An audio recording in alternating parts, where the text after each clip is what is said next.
नमस्कार, मैं हूं सत्यपाल और आप देख रहे हैं CWB हिंदी न्यूज। शक संवत 1946 विक्रम संवत 2081 आज ज्येष्ठ मास के शुक्ल पक्ष की त्रयोदशी तिथि और दिन बुधवार है। तदनुसार अंग्रेजी तारीख 19 जून सन 2024। सबसे पहले आज के मुख्य समाचार। हरियाणा में कांग्रेस पार्टी को बड़ा झटका। MLA किरण चौधरी ने पूर्व MP बेटी संग कांग्रेस छोड़ी। इस्तीफे में भूपेंद्र हुड्डा पर निशाना साधा, बोली बेइज्जत किया, साजिश रची गई, आज बीजेपी करेंगे ज्वाइन। हरियाणा में सवारियों की बढ़ेगी परेशानी, इस दिन हड़ताल पर रहेंगे रोडवेज कर्मचारी। गुरु जम्बेश्वर यूनिवर्सिटी हिसार में आई विभिन्न पदों पर भर्ती, लास्ट डेट नजदीक, बताएंगे पूरी अपडेट। हरियाणा में पूर्व CM भूपेंद्र हुड्डा की काट ढूंढने में जुटी बीजेपी, बुढ़ापा पेंशन बढ़ोतरी का मिल सकता है बड़ा तोहफा।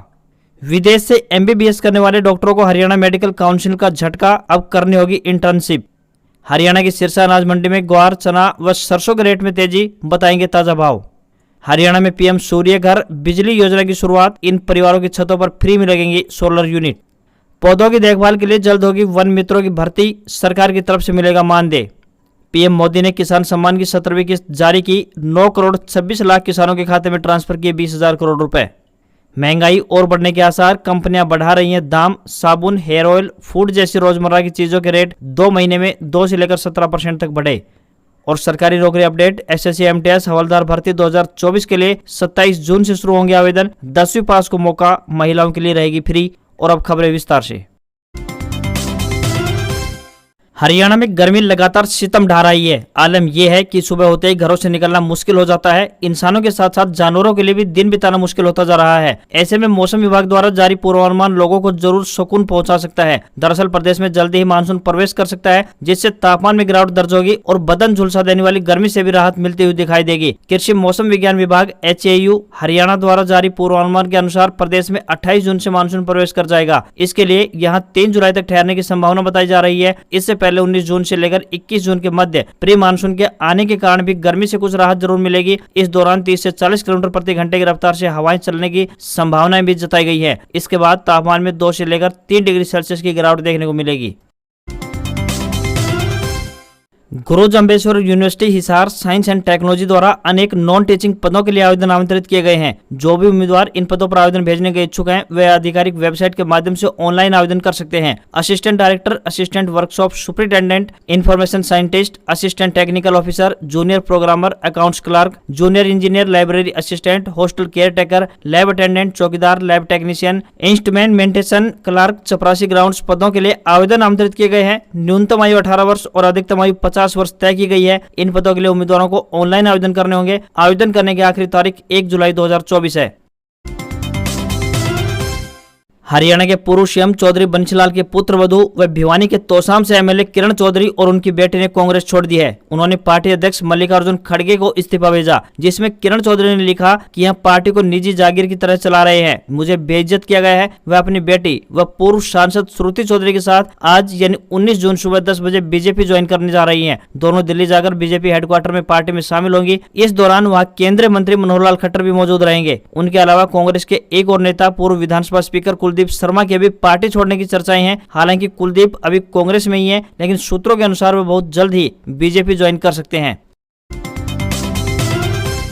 किरण चौधरी ने लिखा, मैंने जिंदगी के 4 दशक वफादारी से कांग्रेस पार्टी को दिए। बहुत दुर्भाग्यपूर्ण है कि हरियाणा में कांग्रेस को निजी जागीर की तरह चलाया जा रहा है, जिसमें मेरी जैसी ईमानदार आवाज के लिए कोई जगह नहीं है। मुझे सुनियोजित तरीके से दबाया गया, साजिशें रची गई। हरियाणा के जनक चौधरी बंशीलाल जी के संस्कारों व विचारधारा को हरियाणा में प्रसारित करना और क्षेत्र एवं प्रदेश का ईमानदारी से विकास करना मेरी हमेशा प्राथमिकता रहेगी। वहीं श्रुति चौधरी ने लिखा, मैं कांग्रेस की प्राथमिक सदस्यता और प्रदेश कांग्रेस के वर्किंग प्रेसिडेंट के पद से इस्तीफा दे रही हूँ। मैं उन लोगों में से हूँ जिन्हें निस्वार्थ भाव से देश की सेवा करने का सौभाग्य मिला है। मैंने भी पूरी ईमानदारी से निस्वार्थ सेवा की है, उस महान विरासत को बनाए रखने का प्रयास किया है। दुर्भाग्य से हरियाणा में कांग्रेस पार्टी अब एक व्यक्ति पर केंद्रित हो गई है, जिन्होंने अपने स्वार्थ और छोटे हितों के लिए पार्टी के हित से समझौता किया है। चौधरी बंशीलाल और चौधरी सुरेंद्र सिंह जी की विचारधारा पर चल क्षेत्र एवं प्रदेश का विकास करना मेरी हमेशा प्राथमिकता रहेगी। हरियाणा रोडवेज की बसों में सफर करने वाले यात्रियों के लिए एक जरूरी खबर सामने आई है। बता दें कि परिवहन विभाग सचिव की ओर से जारी किए जा रहे कर्मचारी विरोध फरमानों के विरोध में रोडवेज कर्मचारियों ने 26 जून को भूख हड़ताल का ऐलान कर दिया है। साझा मोर्चे की पेहवा में आयोजित हुई बैठक में फैसला लिया गया है। राज्य प्रेस सचिव व सिरसा डिपो प्रधान पृथ्वी सिंह चाहर ने बताया कि ड्राइवर, कंडक्टर व क्लर्कों से अनेक तरह के कार्य लिए जा रहे हैं, लेकिन इन्हें पे ग्रेड का लाभ न देकर आर्थिक नुकसान पहुँचाया जा रहा है। इसके अलावा देय अर्जित अवकाशों को कम किया जा रहा है। ड्राइवरों व कंडक्टरों का रात्रि ठहराव भत्ता 30 से घटाकर 10 तक सीमित करने का फरमान जारी कर दिया गया है। वहीं ओवरटाइम पॉलिसी को ताक पर रखकर ड्राइवरों व कंडक्टरों से 14 से 15 घंटे कार्य लेकर ओवरटाइम सीमित कर दिया गया है। वहीं ग्रुप डी के कर्मियों की तकनीकी काम लिया जा रहा है। भर्ती किए जा रहे 2016 के ड्राइवरों व दादरी डिपो के 52 हेल्पर्स को पक्का नहीं किया जा रहा है। इन सभी मांगों को लेकर कर्मियों ने एक दिन सांकेतिक भूख हड़ताल करने का निर्णय लिया है। लोकसभा चुनाव में उम्मीद के मुताबिक नतीजे नहीं मिलने पर अब हरियाणा बीजेपी इसी साल होने वाले विधानसभा चुनाव की तैयारियों में जुट गई है। पार्टी द्वारा आमजन से जुड़े सभी मुद्दों पर प्राथमिकता से विचार किया जा रहा है ताकि आगामी चुनाव में इसे भुनाया जा सके। इसी कड़ी में बुढ़ापा पेंशन में बढ़ोतरी से जुड़ी एक नई जानकारी सामने आई है। सूबे की नायब श्रेणी सरकार में सामाजिक न्याय एवं अधिकारिता राज्य मंत्री विशंबर वाल्मीकि ने कहा कि अक्टूबर में होने वाले विधानसभा चुनाव से पहले बुढ़ापा पेंशन में बढ़ोतरी हो सकती है। उन्होंने पेंशन बढ़ाने के लिए मुख्यमंत्री नायब सिंह सैनी से मिलकर बातचीत करने की बात कही है। राज्य मंत्री विशंबर वाल्मीकि ने कहा कि जिस तरह से पूर्व सीएम भूपेंद्र सिंह हुड्डा आए दिन 6,000 रुपए मासिक पेंशन देने की बात कहकर जनता को बरगलाने की कोशिश कर रहे हैं, उसके मद्देनजर सीएम सैनी से मिलकर पेंशन में बढ़ोतरी का तोहफा जनता को देने के संबंध में कोई निर्णय लिया जाएगा। हरियाणा के जो छात्र विदेशों से एमबीबीएस की पढ़ाई करके लौटते हैं उनके लिए आज की एक खबर अहम है। आपको बता दें कि विदेशों से एमबीबीएस की पढ़ाई करके लौटे हरियाणा के छात्रों को अब 2 से 3 साल की इंटर्नशिप करने के बाद ही डॉक्टर का दर्जा मिल पाएगा। हरियाणा सरकार ने नेशनल मेडिकल कमीशन यानी एनएमसी के आदेशों को सोमवार से राज्य में लागू कर दिया है। हरियाणा मेडिकल काउंसिल ने जो आदेश जारी किया है उसके मुताबिक बिना 2 से 3 साल की इंटर्नशिप के विदेश से एमबीबीएस की पढ़ाई करके लौटे छात्रों को डॉक्टर नहीं माना जाएगा। हरियाणा में मेडिकल की पढ़ाई काफी ज्यादा महंगी है और इसे लेकर पिछले दिनों राज्य में बड़ा आंदोलन भी हो चुका है। ऐसे में हरियाणा समेत देश के विभिन्न राज्यों से छात्र एमबीबीएस की पढ़ाई करने के लिए विदेश जाते हैं, जिनमें रूस, चीन, यूक्रेन, किर्गिस्तान, फिलीपींस, जॉर्जिया और इजराइल देश शामिल हैं। इन देशों में 3.25 लाख रुपए से लेकर 18 लाख रुपए तक में एमबीबीएस की पढ़ाई हो जाती है। जबकि हरियाणा की बात करें तो हरियाणा में यह खर्च औसत 15 से लेकर 20 लाख रुपए प्रति वर्ष आता है।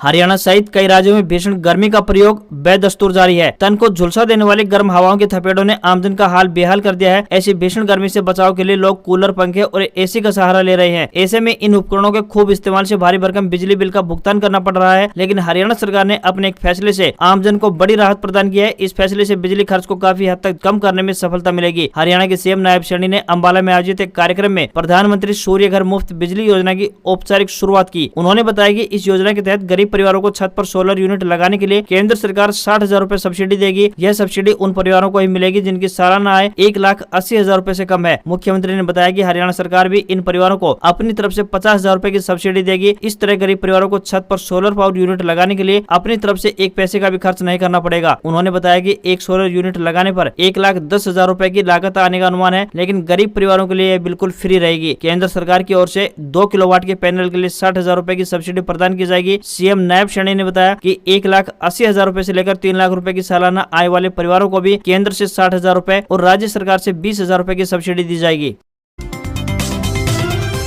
हरियाणा के बेरोजगार युवाओं के लिए बड़ी खुशखबरी है। आपको बता दें कि हरियाणा सरकार जल्द ही वन मित्र स्कीम के तहत वन मित्रों की भर्ती करने जा रही है। सरकार की तरफ से भर्ती किए गए वन मित्रों को मानदेय भी दिया जाएगा। चंडीगढ़ सचिवालय में वन एवं वन्य जीव विभाग की समीक्षा बैठक हुई, जिसकी अध्यक्षता मुख्यमंत्री नायब सिंह सैनी ने की। बैठक में पर्यावरण, वन्य एवं वन्य जीव राज्य मंत्री संजय सिंह भी मौजूद थे। इस दौरान मुख्यमंत्री नायब सिंह सैनी ने वन विभाग के अधिकारियों को निर्देशित करते हुए कहा कि पौधारोपण अभियान की निगरानी के लिए ड्रोन से नियमित मैपिंग की जाएगी। वहीं वन भूमि पर आग लगने पर बुझाने में देरी होने पर फॉरेस्ट गार्ड से लेकर उच्च अधिकारी तक की जिम्मेदारी तय होगी। मुख्यमंत्री ने कहा कि वन क्षेत्र से अवैध कटाई को बिल्कुल भी सहन नहीं किया जाएगा। यदि इसमें किसी कर्मचारी की सहभागिता पाई गई तो उसके खिलाफ सख्त से सख्त कार्रवाई की जाएगी।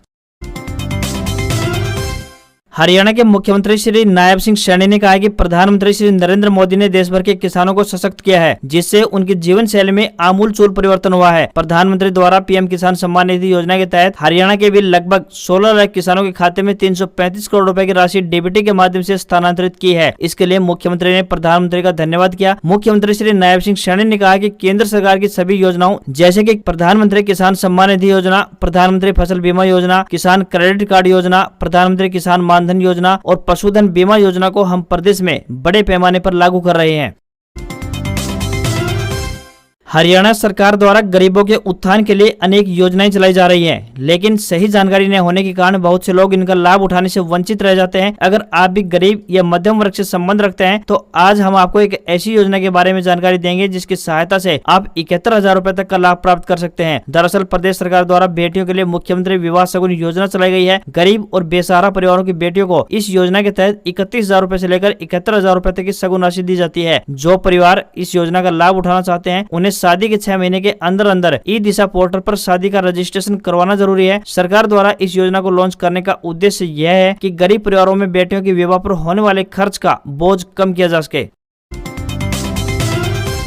देश में जुलाई के तीसरे सप्ताह में चालू वित्त वर्ष 2024-25 के लिए बजट पेश किया जाएगा। ऐसे में केंद्र सरकार द्वारा करदाताओं को राहत दी जा सकती है। इनकम टैक्स के स्लैब बदलने पर भी सरकार द्वारा विचार किया जा सकता है। ऐसा इसलिए ताकि निचली स्लैब वाले टैक्स पेयर बाजार में ज्यादा पैसा खर्च कर सकें, जिससे खपत मजबूत हो पाए। सरकार का ऐसा मानना है कि उसके बाद जीएसटी कलेक्शन में भी बढ़ोतरी देखने को मिलेगी। सरकार द्वारा जो आयकर छूट दी जाएगी उस नुकसान की पूर्ति जीएसटी कलेक्शन से पूरी की जा सकेगी। बता दें कि वर्तमान में 3 लाख रुपए तक के पहले स्लैब में 5% टैक्स का प्रावधान है, तो वहीं 15 लाख रुपए तक की आय पर यह 30% है। इनकम टैक्स रिटर्न भरने वालों में रिकॉर्ड तोड़ वृद्धि देखी जा रही है। पिछले वर्ष यह आंकड़ा 8 करोड़ को पार कर गया। जानकारों का मानना है कि सरकार द्वारा बजट में मिडिल क्लास को राहत देने के बारे में विचार किया जा सकता है। हरियाणा की सिरसा अनाज मंडी सिरसा में फसलों के ताजा भाव की आपको जानकारी दे रहे हैं। मंगलवार को चना, ग्वार और सरसों के रेट में तेजी देखने को मिली है। गेहूं के ताजा भाव की बात करें तो 2265 रुपए से लेकर 2395 रुपए प्रति क्विंटल प्राइवेट बोली पर बिका। वहीं सरकारी बोली पर गेहूं 2275 रुपए प्रति क्विंटल तक बिका। नरमा का भाव 7050 रुपए प्रति क्विंटल, कपास का भाव 6600 रुपए प्रति क्विंटल और जौ का भाव 2000 रुपए प्रति क्विंटल चल रहा है। सरसों का ताजा भाव 5700 रुपए प्रति क्विंटल, ग्वार का भाव 5244 रुपए प्रति क्विंटल, तो वहीं चना का ताजा भाव 6670 रुपए प्रति क्विंटल है। किसान अपनी फसल मंडी में बेचने से पहले आढ़ती से भी संपर्क करके भाव के बारे में पता कर सकते हैं।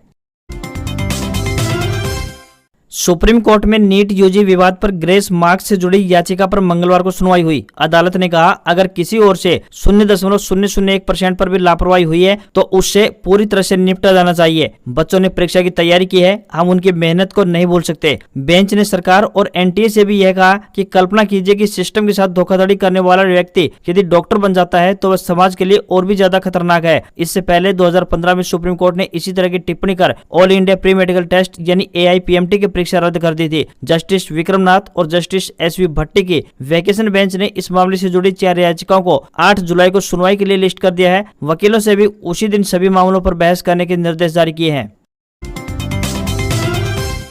भारतीय शेयर बाजार ने अपना नया ऑल टाइम हाई बनाया है। सेंसेक्स 308 अंक चढ़कर 77,301 के स्तर पर क्लोज हुआ, तो निफ्टी 92 अंक की तेजी के साथ 23,557 के स्तर पर क्लोज हुआ। सेंसेक्स के 23 शेयरों में से 22 में तेजी और 8 में गिरावट देखने को मिली। मीडिया, मेटल और फार्मा इंडेक्स में गिरावट रही। 10 ग्राम 24 कैरेट सोना 110 रुपए गिरकर 72,220 रुपए पर पहुंच गया, तो वहीं 1 किलोग्राम चांदी 500 रुपए बढ़कर 91,500 रुपए में बिक रही है। दिल्ली में 10 ग्राम 22 कैरेट सोने की कीमत की बात करें तो 66,350 रुपए और 10 ग्राम 24 कैरेट सोने की कीमत 72,470 रुपए है। हमेशा ब्यूरो ऑफ इंडियन स्टैंडर्ड यानी BIS का हॉलमार्क लगा हुआ सर्टिफाइड गोल्ड खरीदें। सोने पर 6 अंकों का हॉलमार्क कोड रहता है। आज खबरों में बस इतना ही। देखते रहिए आपको अपना हरियाणा का सबसे बेहतरीन news channel CWB Hindi news. नमस्कार। इसी आशा के साथ आपका दिन शुभ रहे।